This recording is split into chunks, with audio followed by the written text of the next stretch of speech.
Jarvis, how's race played a role in your work life? Yeah, so race has played a role in my work life on several different occasions, but I think I'll speak to one specific, unique situation. So I was blessed to be in a leadership role, and I was starting up a new department within this organization. And through that process, I had to hire several people. And I was just going out and hiring the best person for each role. And one day I got pulled to the side by the head of HR, who was an African American person, and said to me, "You can't hire any more of us." And I capitalized us. And when they said that, I really didn't know what to say for a minute. I was like, okay, that's different, especially coming from you. So I came back and I said to that person, "What made you say that?" And her words were, "You don't know how hard it was for us to finally get somebody like you sitting in your seat. You don't know what it means, the sacrifice." Now, that person had been in the organization for over 30 years. And her words were, "It means so much for you to be here. You can't mess it up by bringing more of us in because you're there. You made it."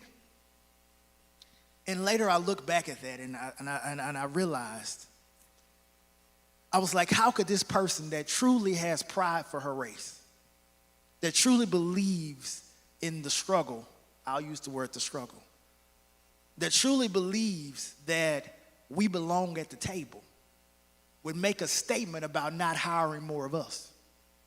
And what that showed me was, over time, she had become a part of racism without realizing it. Just like sometimes we do things and we think it's for the right cause, and it becomes sin, and we become a part of sin and don't realize it. In that same situation, I realized she was settling for visual victory, but systematic failure. Wow. And what happens is, over time, we as people settle for visual victories. It looks good, but the root hasn't been resolved. The issue hadn't really been addressed because we see something right in front of us, so it's a visual victory. But what grace and what Gracism teaches us is, God says, let's fix the systematic failure by showing love to all people, no matter how you look. Because we're all family. We're all his children. So we have to shift our thinking and stop settling for visual victory and start having systematic change.